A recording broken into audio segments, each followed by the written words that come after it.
في كتابه الكريم أعوذ بالله من الشيطان الرجيم إنما يخشى الله من عباده العلماء وفي قراءة إنما يخشى الله من عباده العلماء. وقال صاحب الألفية وقد تزاد كان في حشو كما كان أصح علم من تقدم. وقال أيضا وفي اختيار لا يجيء المنفصل إذا تأتى أن يجيء المتصل وقدم الأخص في اتصال وقدما ما شئت في انفصال. Nahdlatul Ulama sejak berdiri memiliki dua tugas utama. Ini sering saya sampaikan. Yang pertama himayatuddin wal akidah, menjaga agama dan akidah Ahlus Sunnah wal Jamaah. Itu tugas utama NU itu. Yang pertama, kalau dulu kita mendengar Wahabi di Mekah, Wahabi di Jakarta, Wahabi di Bandung, tapi sekarang Wahabi sudah ada di depan pintu kita. Wahabi sudah masuk kamar kita masing-masing. Maka berhati-hatilah. Siapa lagi yang akan menjaga akidah Ahlussunnah wal Jamaah kalau bukan kita semua? Kita adalah pengurus NU. Jangan ngeyel, jangan takut, jangan loyo, bukokom, jangan haherewosan wae. Saya lagi pidato ini. Ya, pasti ente ngarewos wae teh. Kang Uyan tempat-tempat kasetnya. Terus tuh kudu dibejakeun Bu Fitri geus kaset. Yang ke kasarumahan jurik empang ya urusannya ya. Kaum intoleran yang tidak mau bersatu, yang akan merusak akidah kita, sekarang sudah ada di depan kita masing-masing. Maka wahai kaum Nahdiyin, para pengurus NU, bangkitlah dan bersatulah menghalau mereka yang akan menghancurkan akidah Ahlussunnah wal Jamaah. Ya. Ari rek tepuk tangan sing bardas eta santri sia bari barang daang deui goblok teu sopan pisan. Aduh asa diatar dia wae itu ge abah ari hareupeun santri teh ari ka santri putri mah sing kuring sok asa ka anak gitu nya kumaha sih ka anak kan sok hayang mangkuk hayang usapannya ka anak loh ya. Kemudian tugas yang kedua yang tidak kalah penting, ini bapak-bapak dewan, ibu-ibu dewan, himayatud daulah war riasah.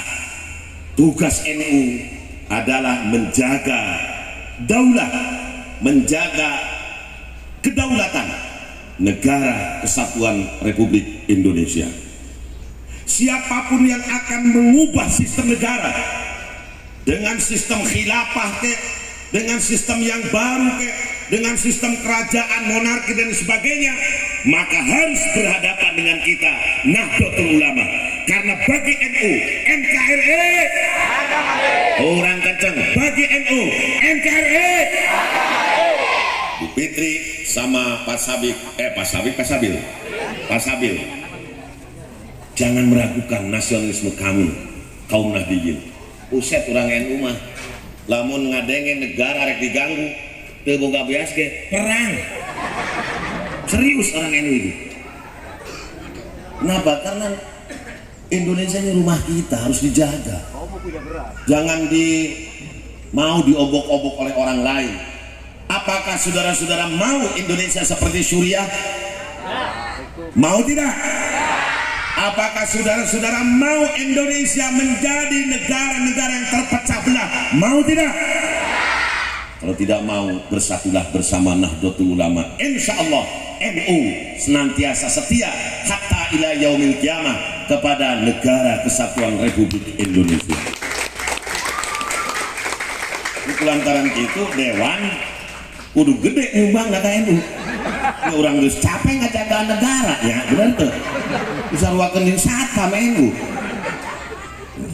Oleh karenanya maka saya berharap bapak-bapak dan ibu-ibu dewan yang hadir, terutama Pak Sabil dan Ibu Fitri, senantiasa membantu. Saya sebulan sebelum almarhumlah Kiai Haji Maimun Zubair, sesepuh NU, meninggal atau wafat di Tanah Suci, saya diantar Gus Wahid menemui beliau di kediamannya di pesantren Al Anwar, Sarang, Rembang, Jawa Tengah. Cek Gus Wahid teh, bah niki ketua PCNU. Oh, aing geuning niki. Enggak merek sepatu cinta. Ya bahasa Jawa ya. Niki ketua PCNU Kerawang. Oh, ketua PCNU. Kata Mbah Mun seperti itu. Tolong jaga NU ya, muliakan NU, tinggikan derajat NU, ajak semua orang masuk NU. Maka alhamdulillah, ya itu jadi wasiat karena beliau sudah tidak ada. Saya akrab dengan semua ketua partai. Tanyakan Kak Syukur Mulyono. Ya, saya akrab juga dengan ketua partai Nasdem. Saya akrab dengan semua ketua partai. Bukan apa-apa, karena ingat amanat Mbah Mun itu, ajak semua orang masuk NU. Tidak peduli partainya apa, karena orang NU itu memang tidak kemana-mana, tetapi NU ada di mana-mana. NU ada di Golkar, betul ya Bu Fitri? NU ada di Nasdem, NU ada di PKB, NU ada di P3, NU ada di Gerindra, NU ada di PDIP. Kalau yang satu nggak berani saya nyebutin dah. Walaupun ada, nggak sebutkan lah PKS.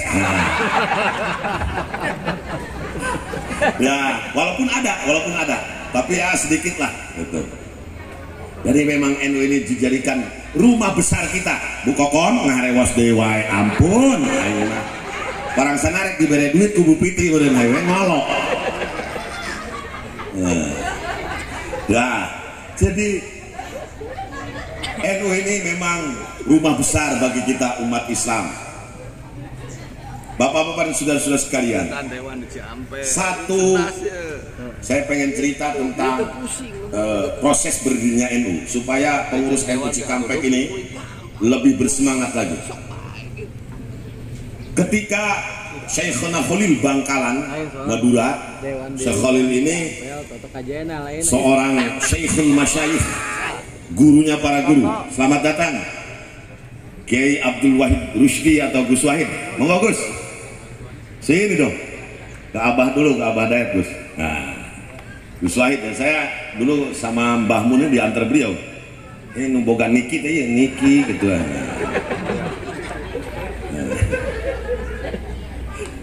Oh Gus, monggo Gus, calikna bari diuk ya Gusnya. Enggak Gus. Nah, udut Gus, udut. Ya, ngopi, hidang Gus Wahid, hidang kopi nah. Ya nam ya, cana nangis ngabagikeun kejo udah ini mah. Engke we atuh kejo mah. Nggak ganggu urusanana ya. Dengan gandeng santri anu can kabagian kejo meureun. Hidup kejo. Ini Bu Fitri, kalau saya kasar rumahan Juring Empang ya seperti ini. Dulu Syekh Khalil ini disebut dengan Syekhul Masyayikh, gurunya para kiai di Jawa ini. Beliau punya pesantren, santrinya nggak banyak. Dalam sejarah hidup Kiai Khalil itu paling banyak santrinya cuma 40 orang. Bahkan pernah beliau punya santri 25 orang. Cuma yang 25 orang itu santrinya, maaf ini, Hadratus Syekh Mbah Hashim Asy'ari, Mbah Wahab Hasbullah, Mbah Bisri Syamsuri, Mbah Abbas Buntet, Mbah Ma'sum Lasem, Mbah As'ad Syamsul Arifin Situbondo, kemudian termasuk ini Mama Tubagus Bakri Sempur Pleret. Memang muridnya kan 25, Kang Anwar ngan singa kabeh. Kurang pan murid ratusan ribuan, ucing kabeh. Jadi Syekh Khalil ini memang luar biasa, Syekhul Masyayikh. Suatu ketika beliau manggil murid paling junior, paling muda, namanya Mbah As'ad Syamsul Arifin Situbondo. As'ad, come here. bahasa Inggris biasa. Ya Syekh, saya siap perintah Syekh. As'ad, tolong sampaikan beberapa amanat saya kepada Hasyim Asy'ari di Tebu Ireng Jombang. Monggo Syekh. Yang pertama saya sampaikan tongkat ini sambil bacakan beberapa ayat dalam surat Toha. Wa ma hiya biyaminika ya Musa qala hiya asaya atawakka'u 'alaiha wa ahussu biha 'ala ghanami ila akhiril ayat. Wa fiha ma'aribu ukhra. Bacakan itu. Kemudian yang kedua, sampaikan tasbih kepada Hasyim Asy'ari. Mbah As'ad, karena beliau ini takzim banget sama gurunya, cuma menundukkan ini saja kepala. Kemudian Mbah Khalil mengalungkan tasbih itu kepada Mbah As'ad. Selama di perjalanan beliau tidak berani memegang tasbih dari gurunya itu. Orang apa? Lah kecapek-capek kantongannya lah, pusing teh.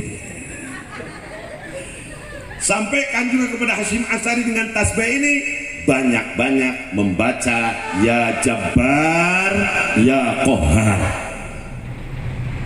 Nah, yang pertama tongkat ini.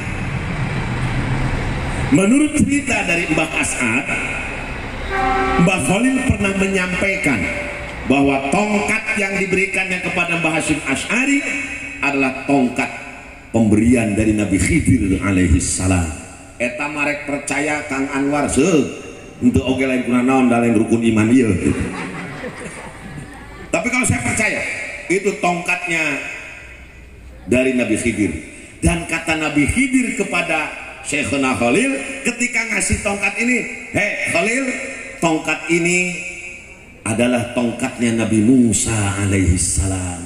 Jadi berarti tongkat itu yang diberikan kepada Mbah Hasyim Asy'ari sebagai tonggak berdirinya Nahdlatul Ulama, saya yakini itu tongkatnya Nabi Musa alaihi salam. Shallu ala Nabi Muhammad. Karena tongkat itu sampai sekarang yang asli hilang Pak, entah kemana. Jadi sekarang itu cuma tongkat duplikatnya saja, yang aslinya hilang, entah oleh Gus Dur, entah oleh siapa, turunan Mbah Hasyim, wallahu alam, gak ada yang tahu sampai sekarang. Nah, tongkat ini bagi kita PCNU, MWCNU sampai ke anak ranting NU sekarang disimbolkan dengan SK yang tadi sudah dibacakan oleh saudara Sekjen dan dibaiat oleh Rais PCNU Kerawang. Maka sekarang saudara-saudara punya tongkat yang dipegang oleh Kiai Isep dan Ustadz Am. Silakan gunakan tongkat ini sebaik mungkin. Jangan sampai menjual tongkat ini demi kepentingan pribadi atau golongan atau politik. Karena Hadratus Syekh Mbah Hasyim Asy'ari dan para muassis yang lainnya akan sangat tersinggung dan murka jika kita aktif di NU punya niatan lain. Percayalah, dengan ya Jabbar ya Qahhar, siapa saja yang ingin mengganggu NU baik dari dalam maupun dari luar, mereka akan binasa dengan sendirinya. Di situ percaya, jajal serangan, pasti itu pasti akan hancur. Dulu Jepang dengan kejamnya nyiksa secara fisik kepada Mbah Hasyim Asy'ari, mereka bubar sendirinya. Belanda juga memusuhi NU, mereka bubar dengan sendirinya. Presiden Soekarno, zaman Presiden Soekarno dulu ada beberapa organisasi DITI memusuhi NU, mereka bubar dengan sendirinya. Masyumi memusuhi NU, bubar dengan sendirinya. Orde Baru 32 tahun menjadikan NU kaum marginal, bubar dengan sendirinya. FPI bubar, HTI bubar. Walaupun banyak pengurus MWCNU yang dari Cikampek ini yang HTI, hayang tambah istri. Nah,